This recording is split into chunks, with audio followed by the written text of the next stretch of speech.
But Yeah. speaking of the lures, and with that, one of the things I loved about your website is on every one of your rigs, it labels it down. It tells you size, it tells you weight. But if you scroll to the bottom of this on the website, it tells you how to fish it. And they're one of the ones that always, has caught my eye. Each one I've looked at specifically says, "Hey, look, if you leave it alone, it's gonna sink a little." Because like you said, these are mostly top water. And they will come down a bit, but it tells you, hey, look, if you do a fast retrieve, yeah, you're going to get up top. Keep a slow to mid retrieve. It's going to stay right there in the first few inches of the water column. You're going to be able to play it, give it a couple twitches here and there. It really explains it. Have you found for you, though, a certain way to fish them is just this way is a constant killer? Yeah, those are the best. Like, it has to be presented to guys that are in the novice range in fishing, just because it's the easiest way to explain for them to have success. A lot of these lures are great for experienced fishermen because they can take a look at it, they can feel the weight, they don't need to look at the package to know exactly what they're going to do with it. So a lot of that really is for the guys that are or anyone that's going to grab it for the first time and doesn't get out all the time, or it isn't a psycho about fishing like some of us are, that knows exactly when they grab a lure what they're going to do with it. Yeah, because I can give some of these to some people, and I started to be like, no, no, I'll figure it out. They want to figure it out. They want to cast it 1,000 times. They want to know if it can do, or they can put you can put certain actions on it. I mean, those pencils can be erratic and all over the place, or in a certain cadence, you can get them to walk the dog like a spook. It's really difficult, but it absolutely can be done. But that's the beauty of these lures. It's like unlocking a secret level on it. But explaining that on a website description, no, it's not. It's not advantageous, just because no one's going to read all that and really get the impression through reading what they need to do. It's all through experimentation. That's kind of how we figured out what all these things can do. But it's all centered around the weight and the body mass being able to balance all that so that you can manipulate the action of the lure the way you want it to. But yeah, the next step in that is to be able to. I have this grand idea that when I have time, or the next is to hire a company to help, is to have a QR code on the back of these lures and have it scanned so it directs you straight to like a YouTube tutorial on each lure. Really, to trying to make these things user friendly. But that's in the future, not right now. Dude, that's still, I mean, I having have this idea every year. I just can't get around to it. I think I gotta bite the bullet and have someone do all that legwork for me while I'm still in transition here. So, let's talk after the uh, show because I have an idea on how to help you with that. hey, there we go. I like it. I That think works I perfect think for I me. think we can get that. We can get that situated here. All right, so let's push into this one. So you talk about the species you have up there, with the bonitos, the shads, albies, stripers, all that. Are these? Would you say these rigs will hit just about anything, or do you feel that they are target specific? These are about anything. We got guys that take them mahi mahi.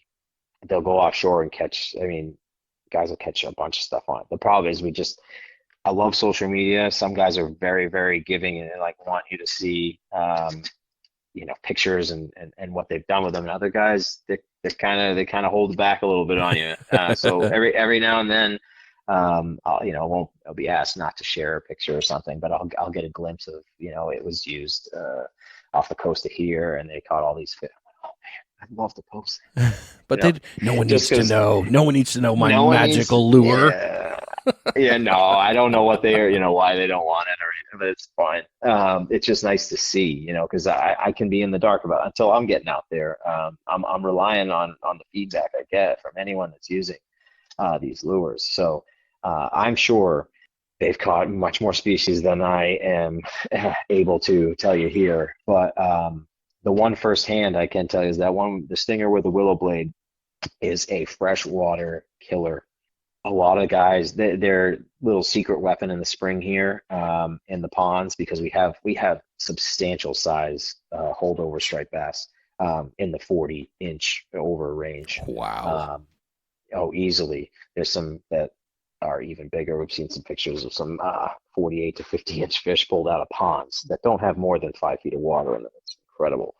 Um, but these things are lethal in there. It's crazy. That blade, the flash, they've caught white perch, crappie, pickerel, Oh, yeah, these pickerel. holdover bass. Yeah, the pickerel hit anything. I wasn't proud when that one happened, but like still, It's it just funny. added to the little list. Yeah, guys have caught taking them in different areas. I had them down in Virginia. Guys are catching largemouth bass with a sidewinder. I got the picture of that one. I almost died because we don't, like I said, we don't generally have treble hooks on these things. The guy had caught two largemouth bass. It had two trebles on it. I couldn't even recognize the lure. It looked nothing like the lure I had sent to him because it had like tassels, trebles. I'm like, what is this What'd thing? you do to But my lure? he got two largemouth on it. It was pretty impressive. I had to give him that, but uh, I couldn't advertise using those up Yeah, here like no. that. In the condition it was, I couldn't imagine it would even cast very well at that rate. But that's what I mean. They're interchangeable. People will strip these hooks right off and put trebles on, and that's not something you know, we can do anything about. I mean, hook selection's your own. Yeah. We prefer, at least if we put them on there, we're making it a little difficult for you to you have Yeah. to take them off, put it that way. There's a reason that we Uh, choose what we've chosen. I mean, it's not yeah, to well, screw with you.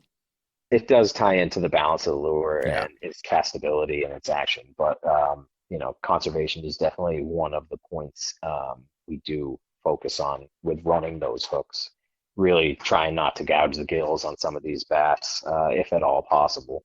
But like I said, we didn't really see a massive difference in the hookup ratio. It can be more fun sometimes. They'll, instead of hitting it once and the lure's gone, they'll come after it 5, 6 times. You get to really see a show. So it can be interesting in that regard as well, Yeah, for sure. running those singles. Well, you nailed one little topic here, but I'll have to ask because you already named one. But what's another very memorable fish caught on your rigs? I know, right? I just went down the list of those things. Oh, dude, you're crushing Actually, it. I'm loving it. You're crushing right through I this. know, It's like, well, ooh, you got this. when it first happened, now it's kind of a norm. But false albacore, they kind of blow by you guys. You don't really get a season with them, do you? Not a lot in our area, because since we're in the Gulf, we don't really. I mean, we get bobos, bonita, but not so much Yeah. falsies. Yeah, so that, like I said, that's a prized fish up here. When it makes it up here, people go crazy for it. Like I said, when we first started, that first lure, the 180 came out, like it just drew disbelief that it was going to have any effect outside of bass and bluefish. That's just what it was going to be. I remember the first false albacore I caught on it. It was probably the most important fish I had caught that whole year, just because it was, constantly said, no, no, no, no. They'll never touch something of that size. It's always after small, small, small. And you got this 7-inch top water thing slashing through the surface, and there's no way they're going to hit it. Now we're finding they're more than willing to hit it, and that's a lot to do with the bait that's present up here. Squid is actually on their menu, and these have one of the better squid profiles that you could probably put out there for top water. And man, I mean, they just hit the hell out of it. That's probably one of my, if I could just sit there and throw these top water at false albacore, that would, you could skip the bass and stuff like that. I know I said that bass is my favorite, but they just hit it so hard, which probably begs me to get out there and fish other areas more, so I can add to that list. I'd really love to see that thing in action. It's just you're so confident with it just because of how hard, how successful it is up in this area, that I could take it. You could take it anywhere and fish it, and guys have and have done really well. On a personal level, I can't say I gotta bite the bullet and tell my wife we're going on a fishing vacation. I just I've rehearsed it. It just doesn't come out right. So Yeah, that's marriage. I know. She'll let me go. We'll go one of these once we're not busy. We'll go, and that'll be probably my top priority is to just fish that thing until my hands bleed. Yeah, For it'll just be about great, man. well, hopefully for roosters, but we'll see. That'll be really cool. Well, last two questions in this category here. The first one, let's talk about a business question here, and then we'll talk about the final one. What have been some very valuable lessons learned while mastering your craft at this? Trying to figure out which failure I should talk about. But That you that have right to. there, that word, and a lot of, I grew up in the Marine Corps. That's been my life. I spent 20 years in, and the words of failure, if you fail, oh, this is this. But one of the greatest things that I've learned in my life is failure is one of the greatest lesson learned things ever because it teaches you, all right, I couldn't make it work that way. Let me try a different way. So failure to me is awesome. You call it a failure, and I'm all like, no, it can't be a failure. You just found a different way to make the lure. No, yeah, and my interpretation of that word has significantly changed since starting this business, No. for sure. Failure can come off as a stop sign in a lot of ways. It's the ability to ignore that, just keep on going. The reason it works, that I'm able to fail and not have anything go so terribly wrong, besides having a buttload of extra lures hanging around, is the work ethic part, is being able to balance three jobs and do this thing. It's not what puts food on the table just yet, so I can slip up and we'll still survive. And I got to keep it that way until I get this business right where I want it. But in regards to the lures, I'm staring at one that I have probably 3,000 units left. Just I throw them out on the website at a nice heavily discounted rate, because it's that chrome stinger. If you kind of get exploring in there, You it mean the is. website where my cart's full and all I have to do is push buy now? Yeah, I know what you're talking about. I'll give you the discount code. It's all free. Those ones are honestly they're a fish catching machine, and we kind of knew that going into building the prototype of it. And then we tried to do something intricate and that we just hadn't seen. And I think the fantasy of it and wanting to just go from A to Z real quick with it, and we thought of everything, and it was going to be great. It that's not how it works. It literally kicked our ass and said, no, start again. The lure works great. Its tail breaks off pretty. Sometimes you don't even catch a fish, and it breaks off. And I remember going back to the manufacturer, what have you done? What did you do to these things? And at no fault of their own, it was a lack of investigation and specifics. The one thing I can tell you is that we work with China, and they're amazing. I have a ton of respect for them. They're very, very kind, very, very giving. They said when you experience failures, they're failing with you, because they're investing in you at this stage. At this stage, how I work with them, my successes are theirs. So, Right. and vice versa. If they put out a good product, if they're able to really go through these lures and make sure every step is so calculated and perfected, I have a sound lure. I don't have to worry.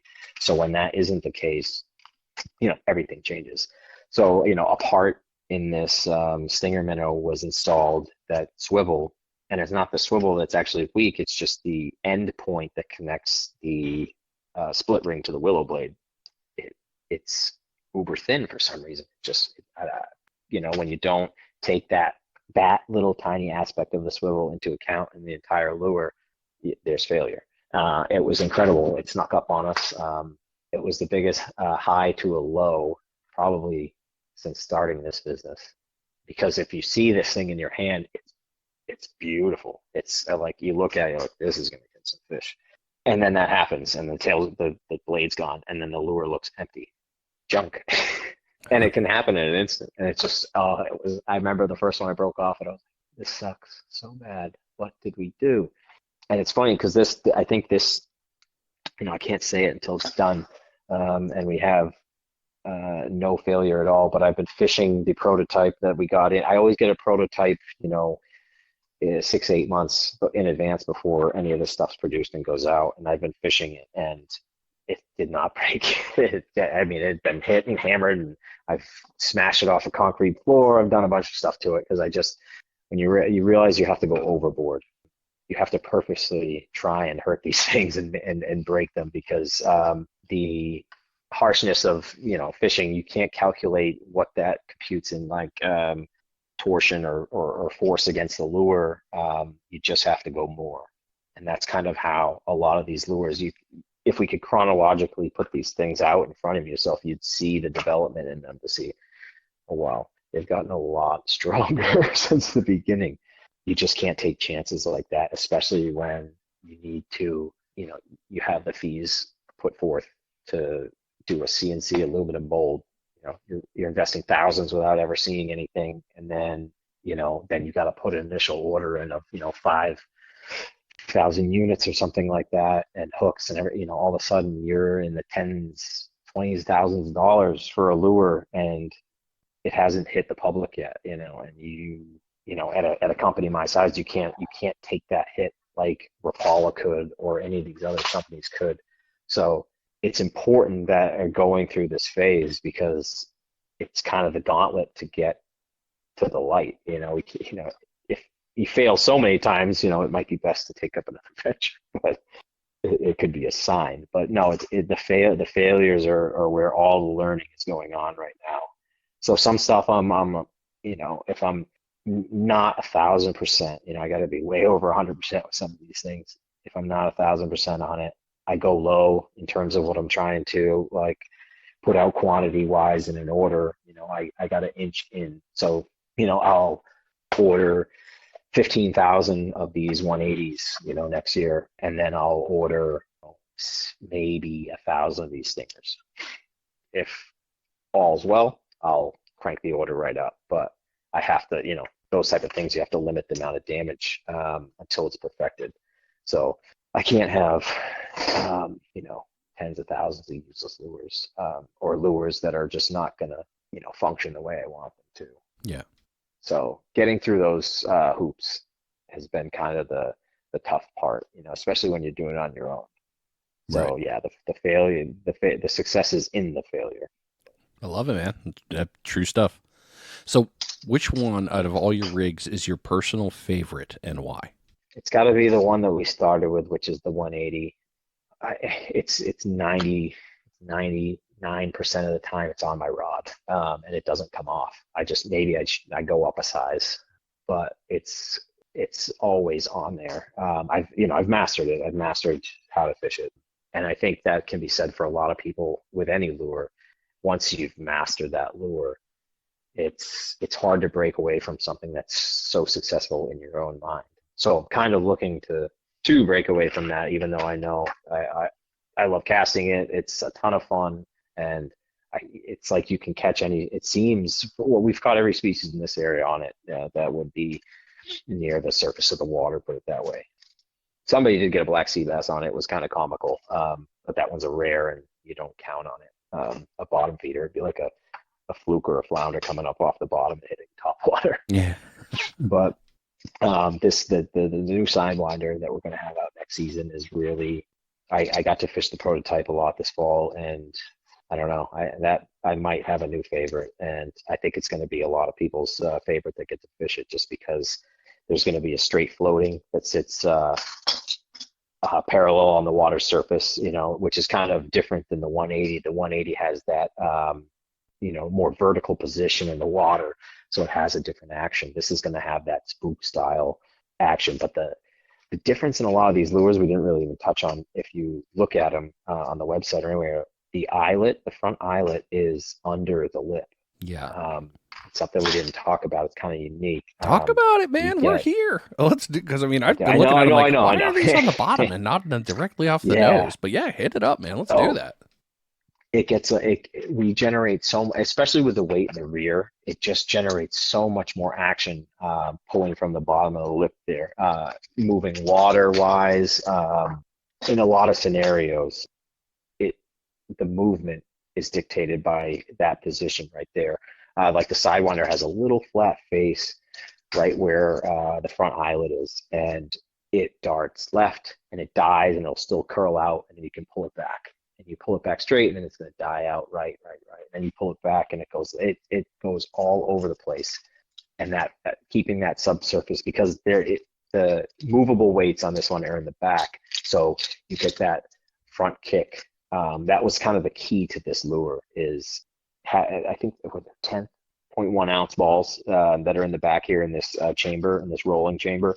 So you twitch it, the balls move forward. It gives it just enough of that kick to give it an erratic, spontaneous direction going forward. And then you can, once you, get the line tight on it, redirect it, you twitch it again and it goes, it's unpredictable at that point. And it's a lot of fun. But the real success with the Hellfire 180 having that underlip is the balance of the weight holding in the water and basically getting the face to pull down and slap. I don't think that lure would work nearly as well. It'd probably work in some capacity, but it wouldn't have the action it has if the eyelet was either centered or reversed of where it is. Not at all. It's easy to think about in your head, all the weights grabbing in the water and the water's kind of putting force on it. And you have that eyelet, almost facing you directly, not straight up in the air. And, you're pulling it and it's cranking that face down to the surface of the water, and it just slashes across, keeping it under the lip like that. I feel like we get a lot more action out of the lure in coordination with the weighting. I love that the So, weight and the beads. I mean, the way you did the conjunction, the fixed point there, but the beads with the noise and the way you did it, that it keeps it in the tail end and how it helps with the action. I love the thought process with that. yeah, so the 180 is kind of like the brainchild of that one, just because the way that the weights are situated, they're symmetrical of each other. The weight's balanced of itself. There's a quarter ounce ball.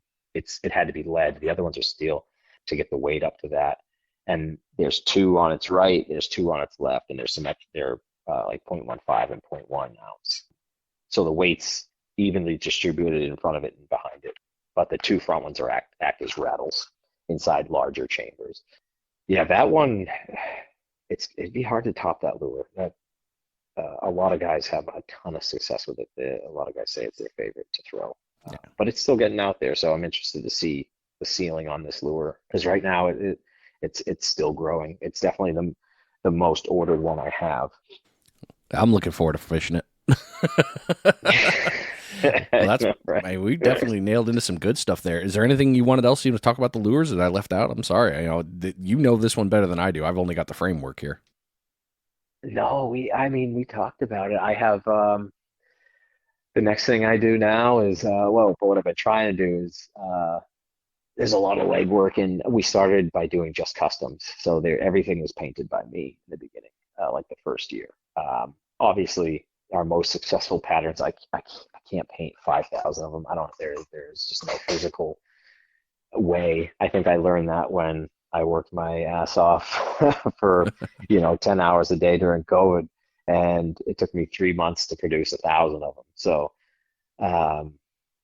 yeah, some of this stuff, the main colors I had to have produced, but I never wanted to lose that touch with the company in that way where I'm not creating, especially color patterns. So a lot of any color pattern that we have on the website, I've hand painted at some point earlier on, and it's been successful enough where it gets thrown in rotation. The website's going to have a bunch of the customs that I do in general, but we have like the top 5. It's like blood splatter, sand eel, amber, squid, and we added a bunker in there. And it's good to run on that base 5 colors because they just are go-tos. But at some point along the line, I had painted that, and there was an epiphany that it was that productive, which is fun because I don't like to lose touch of that. So I have a, like I'm talking to you, I'm staring. I got a ton of blanks staring back at me that are waiting to get painted, which I will certainly get to. But that's kind of the other half of the business that I really enjoy. Because I'll do custom stuff for like company gifts for guys, guys that really like to fish, that know the product. I'm able to like water slide their logos onto it and seal it in epoxy. So they kind of have like a memento. Some guys fish it and lose it, and I hear from them again to make another one. But That was a but it has one-off. connected with, That's it. You had yeah, one. with one. Oh, it needs to be because it is the process is painful enough anyways, and then to have to do that, I actually it sucks because I can wreck the entire lure on a process like putting the logo on and have to start again. So The oopsie I try and lures. deter myself from that, but I keep a bunch of these blanks on hand for more or less color testing. I like to have those available so that I can mess around, and find the next new hot color to use. Yeah. Totally get that. Well, all right. Well, let's transition then. Let's move into the next subject. And while we're doing that,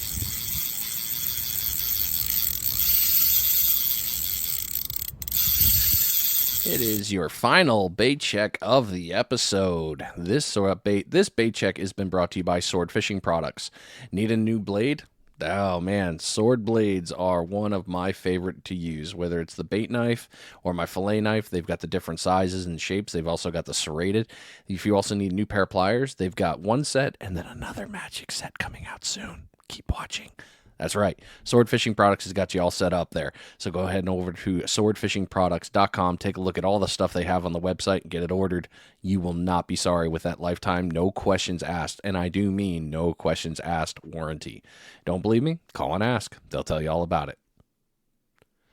Now that we're moving into this one, we talked a little bit earlier with a brand new angler, and I kind of want to tie back into it here. What knowledge would you like to give if one came up to you and it's like, hey, tell me something? What knowledge would you like to give to a brand new angler? Well, persistence, don't give up. I think that's what got most of us, at least to be successful in fishing, is the fact that you, you're going to have some tough days out there, especially in the beginning, where your knowledge is a little thin on what you're chasing after.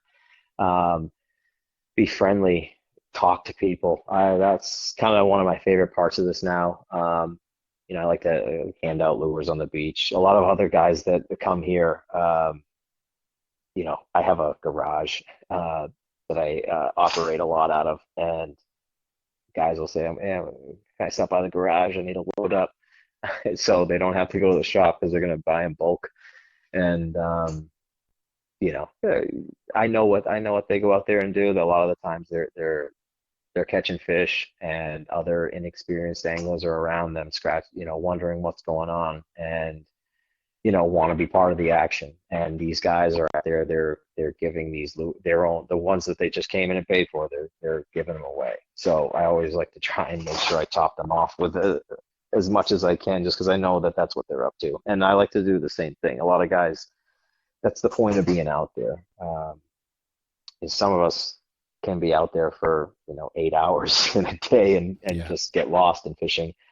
Some people show up for an hour or two or don't have much time and maybe brand new to fishing, but want to you know feel the success of hooking into your first fish, whether you're taking it home from the table or just the glory of being able to say that you did it. And um, I've had that's the best part of it. I've had a ton of conversations with new anglers on the beach, giving some young guys some plugs, and literally watching them throw it out there and hook up within the first 5-10 minutes, and just their jaws drop. Like, all right, that was 100% worth seeing these guys get into fish, because it's just like right place, right time. Sometimes I like to fish in areas where I'm definitely not going to see anyone, Yeah. but I'll go fish the areas that are got some people hanging around just because it's nice to interact with everybody, especially if there's some younger guys that are really new and not quite sure what angle to take or what to be using. It's it's a great thing to kind of pass along a little tidbit of success, if it works. Every time we get out there, and like you said, if it's bluefish or something like that, and they just want to catch fish, it's perfect. They get to cover a lot of water, and they're going to hook up a bunch of times. It makes it a memorable experience. And I've had guys, like I said, I've had guys come back to me and tell me the same thing, saying it was pictures with young kids saying, thank you so much. This was amazing. I didn't think I was going to catch anything. Like, you made my day.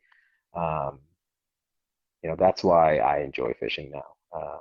I go out and fish by myself for hours for sure, but I really, the enjoyment of others is definitely high on my list of reasons I go out there um, and fish the more populated areas that most people would probably try and stay away from. Yeah. I think that's cool, man. Being back with the people is always fun sometimes. But yeah, I say that, and I've got, Yeah, well, I go I'm here. not. Yeah, I'm not. I'm I'm not running. seriously fishing at that rate, anyways. As much as I'm like more than happy to pass along a plug, it can become a nightmare once Yeah. the lines are all crossed. Like, Yep. what? You have yourself a good afternoon. Catch some fish. I'm gonna be way down here down the beach. Let me know how you do. Yep. There you go, right there. All right. So with people actually coming out there, because I mean, Nantucket is nice, but not everybody's going to go to Nantucket coming up into the New England area. So if you had a new angler that's never fished that area before come up and you were talking, and he's like, "Oh, I've never been here," what would you recommend they do before they even start fishing? In the New England area, No, in Nantucket, coming to I your area. oh Oh, they're New gonna come England. No, here. dude, we'd be here. We'd be here for days. There's so many different I pieces with the know. fishery. I mean, hell, Oh yeah. just moving from your spot to the Cape is a huge change. Exactly. I was going to say, well, the first thing is, do you have a place to stay overnight here? Then we can keep talking because Yeah. the housing situation over here is not a joke. Nope. Um, Better but catch that anyone that's ferry. visiting, yeah, right. There's guys that come over for the day Yeah. and fish all the time.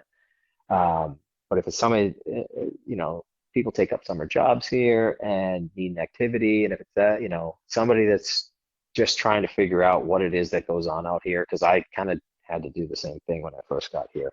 I had a sense, but if you're coming in blind to it, um, like I said, I always revert back to the tackle shops. But if I bought some of my first stuff online, uh, and then got out there and just I found the time and I just picked spots that I kind of went in the same direction. I went to spots where no one was at, so I didn't look like a fool not catching fish. So a lot of the time I spent alone trying to learn anything about that spot, whether there was fish there or not. And sometimes that's kind of what it takes. If you're not going to go to the tackle shop and speak up and see if you can get some answers, it's that solo time put in. You can't pay for that. That's you kind of learn as you go there, and that stuff sticks when you have something go right. Uh, you kind of observe what it is that just happened there. It's like an epiphany. It's kind of how I learned different structural differences on the island, where I want to fish, different holes, different tides. It all starts to kind of come together. It's just like vague information at first, but um, in specifics on this island, if you were ever to come out here, or, the vineyard or some spots on the Cape, you're looking for moving water. Moving water is always a good sign that there's fish in and around the area. You're looking for the presence of bait. Birds are a good overhead detector. That's why topwater is great because you see them boiling on the surface here and there. But a lot of the times we go into it blind with these lures, and you just have to cast, and change it up and constantly be working to solve the riddle, because it can be such a subtle difference of the slight action you put on a lure that will start generating hits versus when you went through every motion in the book to try and catch one, and it's that one little tweak that did it. A lot of guys have had that happen where you have to crack the code, but it's rewarding. That's what makes fishing so great, is that not every time you go out there is it some fantasy where you're hooking up every other cast and catching trophy-sized fish. The majority of it's a grind, and I mean, if there wasn't that side of it, fishing wouldn't be nearly as fun. You have to have the failures to mix it up, like we were talking earlier. Yep. Yeah, for sure, man. All right. Well, now you've made it to the very end. You're on to the last question. Woohoo! You made it. All right. Unscathed. So with all the crazy that you've got going on, man, what's next for you? Well, that's should I say? There's stuff that I got that I like to keep quiet until I can solidify it. But outside of that, the normal growth of the company, it's always in new lures. It's always in development. We're trying to hit that magical jackpot lure that finds use for everybody, that we can start to touch different areas of the coastline, go up and down to Florida, see you guys down there, hit the West Coast. It's actually been nice. It's some of the stuff I've been shipping up to Canada. Prince Edward Island, huge PEI. bass. Yeah, it has a huge bass fishery there. There's literally about 5 people up there, and they love. I mean, that fish my stuff. That absolutely love it, and they don't like to promote it. They don't tell people what it is or anything like that. Well, they're big. They throw like cotton cordels and stuff like that, and these are, action-wise, they're comparable. But the color patterns different, the castability. They say the same thing. Sometimes they just got to get it way out there, and they really, really like throwing these things. So that's part of what I'm looking forward to, is to really try and learning how to export. I'm importing, but I got to learn how to export too, and taxes, all sorts of things. Oh yeah. But that's the beauty of growing. It's learning, nonstop learning new stuff, and that's kind of what the focus is to absorb as much as possible, and put out some really unique, some new lures. Like I said, this Sidewinder is the one for next year. I got really high hopes for this one. It's beautiful. It's going to be a lot of fun to throw too. So once the capital's way up, maybe I'll be putting out 3, 4, 5 lures a year and spending money recklessly for my own personal needs. There really is nothing better than putting together your own lure and then fishing it.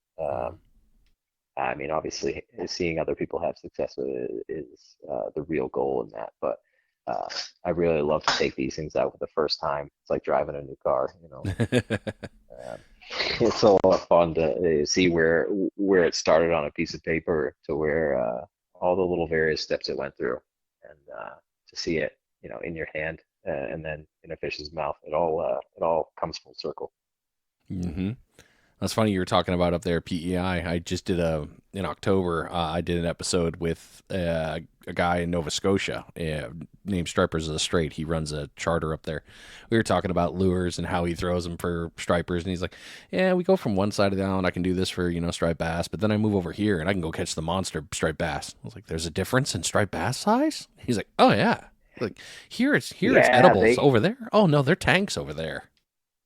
Yeah, they have their fishery got decimated. The guys that I talked to up there, they run inline singles, are part of the program up there. So these fit, right on schedule with them. So that's why they first got attracted to them. And they started fishing with them and getting a ton of success. I don't know if he's run into them yet. I'll have to get Stripers of the Strait. Yeah, I'll have to connect with him. I'll have to message him and be like, hey, you ever heard of these? So yeah, set us up. Well, I'll have to see if this is something that would interest them, for sure. That's one thing I love about all this. I mean, you mentioned it right there. These things are striped bass monsters, and your video showed it. They're coming after them. So, if you're in the New England area and you're listening to this, you're looking after stripers. Yeah, you can sit out there with that chunk of bait and wait for them, but you could also generate something a little bit faster with this. Or maybe you want to catch some falsies. I mean, I don't know. I'd love to catch falsies all day. Yeah, well, like I said, if you make the trek and you make sure it's between September and October, I'd be more than happy to take you out and show you the way. Oh It's no, come back to New England and hang out and fish with somebody. No, not that. in the summer. Don't make it sound like Oh, dude, that. I'm actually coming back up there for sure. I know I'll be back there in August of 23. That's already been, my aunt has already said you will be here for the family reunion in Maine. So it's like, okay, I got some That's a fishing to prime plan. time up Oh there. yeah. Yeah, I would 100% book 90% of my time fishing and 10% for family reunions. Well, thankfully she doesn't listen to the podcast, I think. But I mean, I have a small It's all plan right. that's coming from that one because, oh yes, the surf rods will be coming. Just hire a body double and put some glasses on him, sit him down, tell him you'll be back. Yeah, that's perfect, man. Well, Nick, dude, this has been a ton of great knowledge. Thank you for all of it. Thank you for coming on this show and just being so open and honest with all this from all the way from the beginning to where you are now and all the lures that you've liked and the science behind it, man. Seriously, you opened up a huge bit of information on here that really, I think, will help a lot of anglers. So thank you so much. Yeah, no, honestly, Brian, thank you. I'm sure a lot of guys have probably explored the option themselves, and I'm just kind of proof that it's 100% possible. Just kind of devote yourself into it, and you can grow something, and hopefully it keeps growing. I know we missed some points in there somewhere. There's just so much to talk about, but thank you for having me. I really enjoyed it. No problem. I know I have no doubt we'll be talking again, so it's all good. Awesome. I love it. All right, man. We'll be talking soon. All right. See ya. See ya. All right, ladies and gentlemen. Well, I hope you enjoyed our trip up to old Nantucket Island in Massachusetts there because it was nice. It was a heck of a run. And these lures, you can find them all on there on Island X Lures website, islandxlures.com. You can see all the stuff that we've been talking about. You can see the different paint patterns that he's been painting and now they're doing out that way. And you can really get a sense of all the things that he was talking about, especially with the placement of the eyelet on the lower side, the jaw side of these lures, and just all those ones. So definitely take a look at it. Lots of cool stuff on there. And if you fish these, hey, let us know how you did with it. Love to hear how you caught it. And you don't have to give us your honey hole. It's okay. Just, tell us about the lures because they look real cool and they look like they're a lot of fun. And yes, I will be ordering some. Don't worry. You can come back to the channel. I'll have a review up on it. It'll be all good and grand and wonderful. Life will be good. But thanks for hanging out with us for this episode. If it helped you, don't forget to share it out. Send it to somebody that could use a little bit of knowledge here to help them catch fish in the surf. That's what the premise is of this show. Help everyone get better and showcase these small businesses out here that are out there grinding and making this happen for all of us to become better. So you've been listening to Finding Demo Surf Fishing. I appreciate you. I am out of here.